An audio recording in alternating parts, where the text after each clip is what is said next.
जय गुरुदेवाय नमः। जय श्री कृष्णा। आज हम आपको 11वां अध्याय सुनाएंगे। श्री कृष्णाय नमः। इस 11वें स्कंद में पहले 10 स्कंदों का उपसंहार है। उसमें कपिल गीता, पुरजन आख्यान, बावटवी वर्णन आदि भी है। एकादश स्कंद भगवान का मुख है।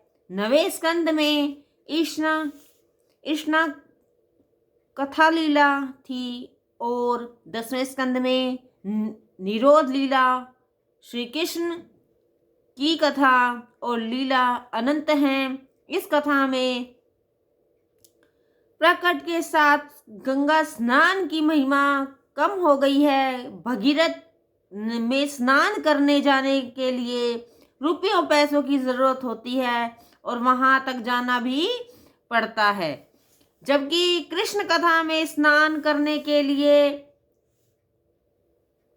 न तो कहीं दूर जाना पड़ता है और न ही रुपये पैसे लगते हैं। गंगा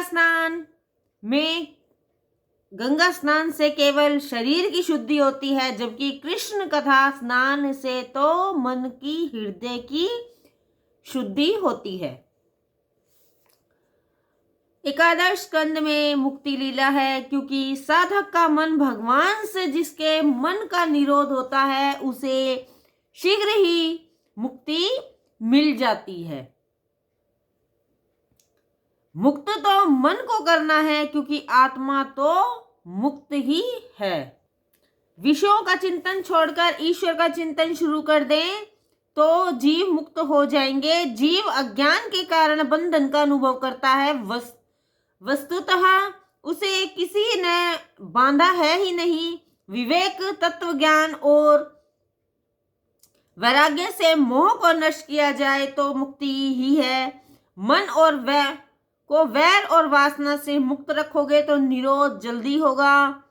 जिसका वैराग्य दृढ़ हुआ हो उसे ही मुक्ति मिलती है। 11वें स्कंद का प्रथम अध्याय वैराग्य से संबंधित है। वैराग्य के बिना मुक्ति नहीं हो पाती। मन को समझाओ कि सुख का, धन संपत्ति का, भोग का चिंतन विस्मय है, उससे कभी तृप्ति और शांति का अनुभव नहीं हो पाता। ईश्वर के चिंतन के बिना, पवित्र विचार आचार के बिना वैराग्य नहीं आ पाता। जब तक संसार के प्रत्येक विषय के प्रति वैराग्य ना आए, शुद्ध भक्ति का आरंभ नहीं हो पाता। सद असद का विचार करने से विवेक उत्पन्न होता है और वैराग्य भी। संसार के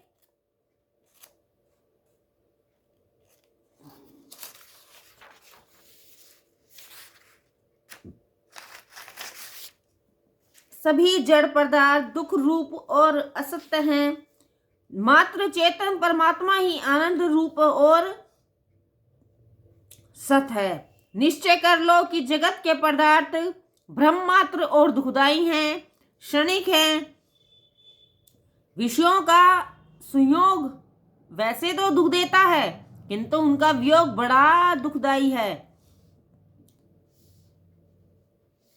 विषयों का सुख तो वैसे सुख देता है, किंतु उनका वियोग बड़ा दुखदाई है। भगवान को अब वैराग्य होने लगता है। जीव को जब वैराग्य होता है तभी वस्तु स्थिति की कटुता का मन होता है। जीवन में जब कोई झटका सा लगता है तो वैराग्य आता है।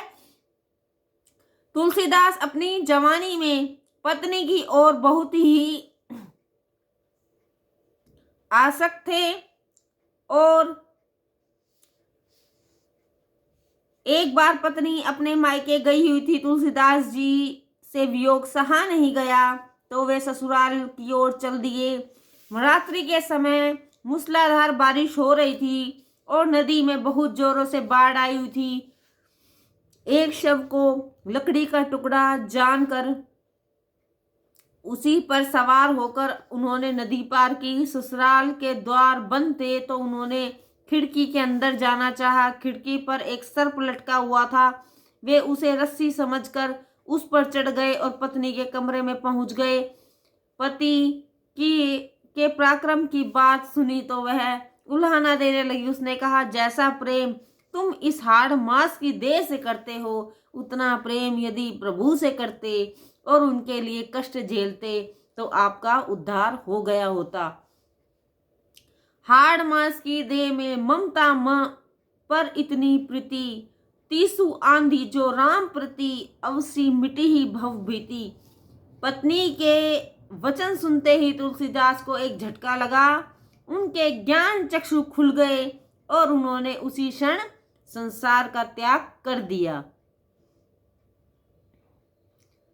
सारा जीवन रामचंद्र जी की सेवा में व्यतीत किया। भगवान को लग रहा था कि ये सब संसारिक प्रवृत्तियां अब बाधा रूप बनती जा रही हैं। एक बार पिंडरक तीर्थ में विश्राम कर रहे साधुओं ने का मजाक उड़ाने की यादव कुमारों ने एक चाल चली। उन्होंने शाम को नारी वेश धारण कराया और साधुओं के पास ले जाकर पूछा, महाराज, इस गर्भिणी नारी को पुत्र होगा या पुत्री? ऋषि सब कुछ जान चुके थे। प्रभु की प्रेरणा से उन्होंने कहा, इस नारी के गर्भ से मूसल उत्पन्न होगा जो समस्त यदुवंश का नाश करेगा। अब यादव कुमार भयभीत हो गए। उन्होंने उस मूसल का चूर्ण बनाकर समुद्र के किनारे फेंक दिया और एक जो छोटा सा टुकड़ा बच गया था वह भी फेंक दिया। उसे चूर्ण से उत्पन्न लकड़ियों से यादव आपस में ही लड़कर मर गए। उस फेंके गए टुकड़े से शिकारी ने एक तीर बनाया जो भगवान के लिए प्राणघातक सिद्ध हुआ। भगवान ने सोचा था कि वे यादव कुमार भविष्य में जनता को सताएंगे, अतः इस प्रकार उनका नाश कर दिया। वह मूसल काल ही तो था। ऋषियों, पवित्र संतों का अपमान करने वालों क्या नाश ही होता है। बुद्धि विकृत होते ही काल का आधमकता है। जीव को उत्पत्ति और स्थिति का आनंद आता है, लय में नहीं। भगवान को लय में भी आनंद आता है क्योंकि वे स्वयं आनंद रूप हैं। एक बार नारद जी वासुदेव जी के यहाँ पधारे तो उन्होंने नारद जी की विधिवत पूजा की और कहा, महाराज, मुझे वह उपदेश दीजिए जिसमें मैं इस जन्म मृत्यु रूपी भयानक संसार का अनायास ही पार कर सकूं। संसार को अनायास ही पार कर सकूं। नारद जी ने वासुदेव को नवयोगेश्वर और निमि राजा का संवाद सुनाया। एक बार त्रिदेराज निमि की राजसभा में नवयोगेश्वर पधारे तो राजा ने उनसे पूछा, परम कल्याण का स्वरूप कैसा है, उसका साधन क्या है? क्या आप मुझे भागवत धाम का उपदेश देंगे? आधे क्षण का सत्संग भी मनुष्य के लिए परम निधि बन सकता है। भगवान ने आसक्त संतों का क्षण भर का संग भी स्वर्ग और मोक्ष की तुलना में अधिक महत्वपूर्ण है, तो अन्य पदार्थों की भी चर्चा ही क्या है। योगेश्वर कहने लगे, राजन, ध्यान से सुनो। श्री कृष्ण अंशी हैं और जीव अंश। कोई पूछेगा कि वे दोनों कब और कैसे विभक्त हुए? अज्ञान का आरंभ कब हुआ, यह कैसे कहा जा सकता है? अज्ञान का तो नाश करना है। जीव अंश ईश्वर अंशी में मिलने पर भी सुख और शांति पा सकता है। वह विरह ही महा दुख का कारण है। जब से जीव परमात्मा से विभक्त हुआ है, दुखी हो रहा है। निर्भय होना तो परमात्मा की शरण में जाओ। जीव ईश्वर से किंचित भी विरक्त है, विभक्त होगा, दुखी भी होगा। जीव मात्र रोगी है क्योंकि वह वियोगी है। इस वियोग दुख को मिटाने का उपाय क्या है? निश्चय करो। कि तुम्हें ईश्वर से मिलना है। यह शरीर तो मलिन है, इस शरीर के द्वारा ब्रह्म संबंध नहीं हो पाएगा। शरीर तो दुर्गयुक्त है, अतः देव उसे दूर भागते हैं। मन को ईश्वर से जोड़ लो, काल सभी के सिर पर मंडराता रहता है। यदि उससे बचना है तो श्री कृष्ण के शरण में जाओ। सभी कार्य प्रभु की आज्ञा मानकर प्रभु को प्रसन्न करने के लिए और प्रभु की ओर उन्मुख रहकर ही करो। सभी व्यवहार प्रभु से आंतरिक साधन रखकर ही करो। ऐसा करने पर सभी क्रियाएं भक्ति बन जाएंगी। कर्कशवाणी का प्रयोग कभी ना करो। सभी में प्रभु का अंश है, ऐसा मानकर व्यवहार करने से वह व्यवहार भक्ति में बन जाएगा। जड़ चेतन एक हैं, सभी जड़ चेतन ईश्वर में हैं, ऐसा मानने से पापों से बचा जाएगा और मन की शांति भी मिलेगी। सभी संत भी जीवन बिताने के लिए कोई न कोई कामकाज तो करते ही थे। सेना नाई ने सोचा कि वह लोगों के सिर से तो मैल उतरता बाल है, किंतु अपने ही मन का मैल ही दूर नहीं करता है। वह सोच में डूब गया। धीरे धीरे उसका जीवन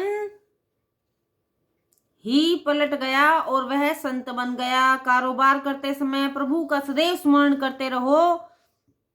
संसारिक व्यवहार और भक्ति को एक कर दो। ज्ञान प्राप्त करने के लिए सत्संग करना आवश्यक है, सो प्रतिदिन सत्संग भी करना चाहिए। सत्संग में मन की अशुद्धि दूर होती है। जीव जन्म के समय तो शुद्ध होता है, किंतु संग का रंग उस पर चढ़ता है। इसलिए हमेशा श्रेष्ठ संतों के संग में रहो। संत वह है जो सौंदर्य तो हर कहीं देखता है, किंतु उसमें मन को रमने नहीं देता। संत हमेशा प्रभु का ही स्मरण और चिंतन करता रहता है। त्रिलोक्य का राज्य मिलने पर भी जो भगवान को न भूले वही सच्चा संत है। संत वह है जो प्रेम डोर से हृदय के साथ परमात्मा को बांधे रखता है। सदैव ऐसे संतों का संग करो। जब एक सांसारिक विषय प्रिय लगते रहेंगे तुम वैष्णव नहीं बन सकते और युक्ति के योग्य भी नहीं। सुंदर विषयों का उपभोग करने की शक्ति और सुविधा होने पर भी मन को उसमें आसक्त न होने दो, तभी सच्चे वैष्णव बन पाओगे। त्याग और समर्पण दो मार्ग हैं। जो त्याग कर सके वह समर्पण भी करे। सभी के साथ प्रेम करो, सब कुछ कृष्ण को अर्पण करो, या यह मानो कि न तो मैं किसी का हूं और ना कोई मेरा है, यही मानकर सर्वस्व का त्याग करके प्रभु से प्रेम करो। शरीर, वाणी, मन, इंद्रियां, बुद्धि तथा स्वभाव के लिए जाने वाले सभी कर्मों को नारायण को समर्पित करना ही सीधा सरल भगवान का धर्म है, भागवत का धर्म है। इस प्रकार प्रत्येक क्षण प्रत्येक वृत्ति द्वारा भगवान के चरण कमलों का भजन करने वाला व्यक्ति प्रभु की रीति, प्रेममयी भक्ति तथा संसार के प्रति वैराग्य और भागवत स्वरूप का अनुभव, यह सब एक साथ प्राप्त करता है।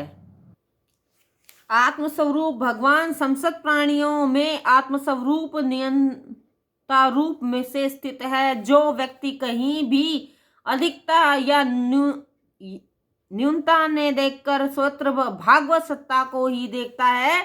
समस्त प्राणी और पदार्थ आत्मस्वरूप भगवान के कारण स्थिर है, भागवत स्वरूप है, ऐसा अनुभव करता है, उसे भगवान का परम प्रेमी भक्त मानो। जो मन से एकमात्र भगवान में निवास करता है वह उत्तम भागवत भक्त है। तीसरे योगेश्वर अंतरिक्ष ने माया के लक्षण बताए। ये योगेश्वर प्रभु नारायण ने माया को पार करने के उपाय बताए। जो माया को पार करना चाहता है वह उसे स्वतंत्र रहने की अपेक्षा किसी संत को गुरु बनाना चाहिए और सद्गुरु की आज्ञा का पालन करना चाहिए। विलासी और पाखंडी गुरु शिष्य का कल्याण करने की बजाय उसका अहित करता है, इसलिए उसे पहले ब्रह्मनिष्ठ गुरु को ढूंढना चाहिए जिसे मात्र ब्रह्म शब्द के प्रति ही लगाव हो। वह गुरु अयोग्य है। संत ऐसा ब्रह्मनिष्ठ होना चाहिए कि उसकी स्मृति मात्र से ही शिष्य के पाप कर्म की ओर बढ़ने से रोक दे। जीवन आंधी और उछल होती है, अतः इस अवस्था में संतों की सद्गुरु की आज्ञा का पालन करना चाहिए। जो माया से छूटना चाहता है वह ब्रह्मचर्य का पालन करे। आंखों से भी और मन से भी रोज एकांत में एक ही बैठक में 3 घंटे प्रभु का नाम जाप करो। वाणी संयम भी आवश्यक है। प्रतिदिन कम से कम 3 घंटे मौन रहो। मौन को एकाग्र करके चित्त की शक्ति को बढ़ाता है। वाणी और पानी का दुरुपयोग करने वाला ईश्वर का अपराधी है। मन कर्म वचन से किसी को भी मत सताओ। सब धर्म में भागवत धर्म में निष्ठा रखो, किंतु अन्य धर्मों के प्रति कुभाव नहीं, मन में आदर रखो। रोज प्रार्थना करो। जीव और ईश्वर का संबंध पहले वाग्दान से होता है। रोज प्रार्थना करो कि प्रभु मैं आपका दास हूं, मेरे अपराधों को क्षमा करो। विवेकपूर्ण विचार करने से माया का मोह कम होता है, अन्यथा मनुष्य का अपना सारा समय धन, व्यसन और फैशन में खराब करता रहता है। माया को पार करने और बहुत से साधन हैं, किंतु भक्ति अनायास सहज प्राप्त साधन है। जो मेरी शरण में आता है वह माया सागर से तर जाता है। कलयुग में श्री कृष्ण का नाम जपने से सद्गति मिलती है। सेवा केवल क्रियात्मक नहीं भावात्मक भी होनी चाहिए। कलयुग का मनुष्य विलासी है। कलयुग का मनुष्य विलासी है। शरीर की उत्पत्ति ही काम द्वारा होती है। सो इस युग में योग और ज्ञान मार्ग से ईश्वर को प्राप्त करने की अपेक्षा हरि कीर्तन से उनको पाना सरल है। वैसे तो सिद्धांत और यम नियम जानते तो सभी हैं, किंतु पुण्यशाली व्यक्ति ही उन्हें अपने जीवन में उतार सकते हैं। नाम जप सरल है क्योंकि जीव तुम्हारे अधीन है। भगवान का नाम सर्व सुलभ होने पर भी अधिकांश जीव नरकगामी होते हैं। वह बहुत ही आश्चर्य की बात है। महाभारत के वन पर्व में यक्ष युधिष्ठिर संवाद आता है।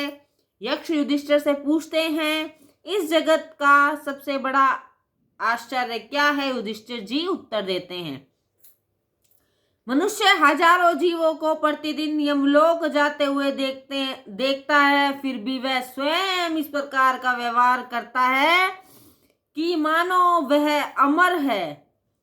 मनुष्य यहाँ हमेशा के लिए रहना चाहता है। इससे बढ़कर आश्चर्य और क्या होगा? दूसरों को मरते देखकर भी स्वयं को अमर मानकर भोग विलास में डूबा रहना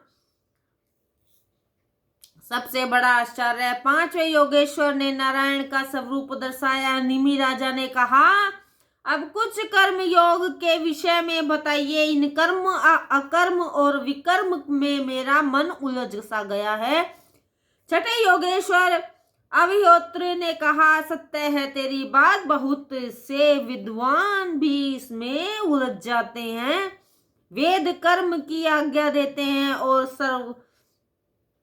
स्वर्ग आदि का लालच भी देते हैं, किंतु उनका उद्देश्य तो कर्म छुड़ाने का ही है। कर्म में अकर्म और कर्म में कर्म, अकर्म में कर्म का दर्शन करें, अर्थात अनासक्त भाव से कर्म करें, वही श्रेष्ठ है। कर्म करो किंतु अनासक्त भाव से, मां फलेषु कदाचन, सभी कर्म ईश्वर को अर्पण करते रहो। 7वें योगेश्वर दुर्मी ने प्रभु की लीलाओं का वर्णन किया, उन्होंने सभी अवतारों की कथा सुनाई। 8वें योगेश्वर चमस की भक्तिहीन पुरुष की अधोगति का वर्णन किया। कर भाजन नाम के योगेश्वर ने परमेश्वर की पूजा विधि बताई। अंतः में नारद जी ने वासुदेव से कहा, अब अधिक समय नहीं है, श्री कृष्ण को अपना पुत्र न मानो, वह तो साक्षात परमात्मा है। उधर देवगण की भी प्रभु से सब धाम लौटने के लिए प्रार्थना करने लगे। या प्रभु ने भी पृथ्वी लोक से जाने का निश्चय किया। द्वारका में अपशगुन होने लगे। वृद्ध यादवों ने भगवान के पास आकर कहा, प्रभु यहाँ रहना उचित नहीं है, क्योंकि ऋषियों ने शाप दिया हुआ है। प्रभास क्षेत्र में जाकर रहना उचित रहेगा। और सब वहां जाने की तैयारी करने लगे। उद्धव जी ने सुना तो वह समझ गए कि प्रभु यादवों का संहार करके इस लोक को त्यागने की तैयारी कर रहे हैं। वे प्रभु के पास आए और कहने लगे, मैं आपकी शरण में आया हूँ, आपके विरह में मैं कैसे जी पाऊंगा। प्रभु जहां आप जाएंगे मैं वहीं आपके साथ चलूंगा। प्रभु ने कहा, अरे उद्धव जी, जब तुम मेरे साथ आए ही नहीं तो मेरे साथ चलने का प्रश्न ही कैसा। यह संसार सपनों का खेल है, माया है, भ्रम है, असत्य है, सत्य तो केवल आत्मा ही है। भगवान ने उद्धव को त्याग और संन्यास का उपदेश दिया। उन्होंने कहा, उद्धव जी, त्याग और संन्यास का मार्ग बहुत कठिन है। उद्धव जी ने कहा, मुझे कृपा करके ज्ञान दीजिए, कोई सरल मार्ग दिखाइए। प्रभु कहते हैं, मैंने तुम्हें मनुष्य का जन्म देकर क्या कम कृपा की है। अब तो तुम्हें स्वयं ही अपने आप पर कृपा करनी होगी। स्वयं अपना गुरु बनकर अपना उद्धार करना होगा। आत्मा ही आत्मा का गुरु है। ईश्वर ने तो कृपा की है, अब तो स्वयं जीव को ही अपने ऊपर कृपा करनी है। जीवन का लक्ष्य निर्धारित करके लगन से उसे प्राप्त करने का प्रयत्न करोगे तो अवश्य सफलता मिलेगी। अधिकतर जीवों को अपने लक्ष्य का ज्ञान ही नहीं है। जीवन का लक्ष्य है प्रभु की प्राप्ति। कृष्ण कथा के श्रवण से पाप जल जाते हैं और चित्त शुद्ध होता है। नियमित भजन करोगे तो ईश्वर अवश्य कृपा करेंगे। उद्धव जी, मैंने तो तुम पर कृपा की हुई है। जब तुम स्वयं अपने पर कृपा करो, अजमिल जैसे वैश्यगामी और पापी पर भी प्रभु ने कृपा की थी, फिर तुम पर कृपा क्यों न करेंगे। संकल्प करो कि उसी जन्म में प्रभु के दर्शन करने हैं। अब तो भयंकर कलिकाल आएगा, विधि पूर्वक कर्म नहीं होंगे। मनुष्य का जन्म तो मिलेगा, परंतु संग का दोष लगेगा। उद्धव जी, तुम स्वयं ही अपने गुरु हो, अपने लिए भाव पूर्वक प्रयत्न करो। जब तक अंदर से प्रेरणा नहीं होगी, उद्धार भी नहीं होगा। स्वयं अपना गुरु बनकर अपने उद्धार का प्रयत्न करो। मेरे अलावा जो कुछ भी दिखाई देता है वह सब माया है और मिथ्या है। उद्धव जी, मैं तुम्हारा धन नहीं मन मांगता हूँ, सभी में एक ईश्वर का दर्शन करना है। अपना मन मुझे दे दो। उद्धव ने कहा, प्रभु आपके सिवाय मुझे आत्म तत्व का ज्ञान और कौन देगा। प्रभु कहते हैं, मैंने कई प्रकार के शरीरों का निर्माण किया है, किंतु मनुष्य शरीर मुझे अधिक प्रिय है। इस मनुष्य शरीर के जीव तीक्ष्ण और एकाग्र बुद्धि युक्त होकर ईश्वर का साक्षात अनुभव कर सकता है। इस संबंध में अवधूत दत्तात्रेय और यदुराजा का संवाद सुनने योग्य है। उद्धव जी, यदुराजा ने श्री दत्तात्रेय जी से ऐसे ही प्रश्न पूछे थे। यदुराजा ने देखा कि त्रिकालदर्शी अवधूत ब्राह्मण निर्भयता से विचर रहे हैं, सो उन्होंने पूछा, दत्तात्रेय जी, अपनी भांति मेरा शरीर पुष्ट नहीं है, आपकी भांति मेरा शरीर पुष्ट नहीं है। जिस काम और लोभ की अग्नि में संसार के अधिकांश लोग जल रहे हैं, उससे आप बिल्कुल प्रभावित नहीं होते।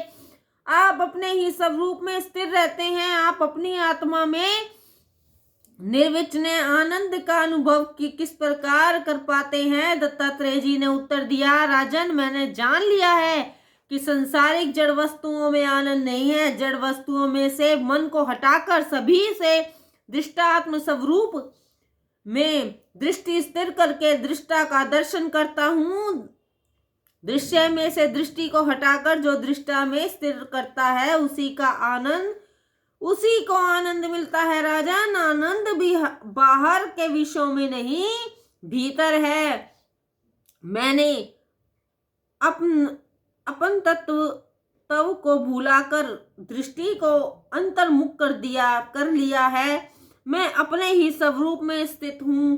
प्रारब्ध जो भी देता है उसको आनंद से स्वीकार करता हूँ। तुम भी स्वयं अपने आप को सुधार लो। दीक्षा गुरु एक होता है, किंतु शिक्षा गुरु अनेक हो सकते हैं।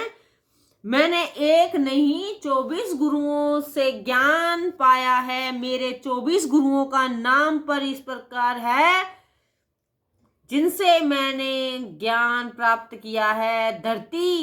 धरती मेरा पहला गुरु है। मैं प्रभात में से वंदन करता हूँ, उसे वंदन करता हूँ। हाथ क्रियात्मक शक्ति के प्रतीक होते हैं। निश्चय करो कि परमात्मा को जो पसंद आए वही कार्य करूंगा। माता की भांति मेरी रक्षा करना। धरती बहुत कुछ सहकर भी सबको सुख देती है। मैंने धरती से ही सबके प्रति सद्भाव और सहन शक्ति सीखी है। वायु से मैंने संतोष और निसंगता सीखी है।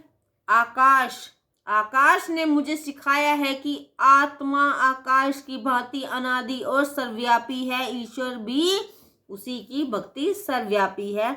जल से मैंने शीतलता और मधुरता का उपदेश पाया है। जल की भांति साधक को शुद्ध रहना चाहिए, मधुराभाषी और शीतल स्वभाव युक्त होना चाहिए। अग्नि से मैंने पवित्रता सीखी है। हृदय में यदि विवेक रूपी अग्नि होगी तो पाप नहीं आएगा। विवेक ही अग्नि है। किसी भी व्यक्ति के दुर्व्यवहार को मन ही मन नहीं रखना चाहिए। दूसरों के पापों के बारे में सोचना भी पाप है। दूसरों के पाप को मन से निकाल दो। विवेक अग्नि से उन्हें जला दो। चंद्रमा ने मुझे क्षमता दिखाई है। वृद्धि और ह्रास तो शरीर के होते हैं, आत्मा के नहीं। संपत्ति में अपना भान न भूलना ही विपत्ति में दुखी मत होना।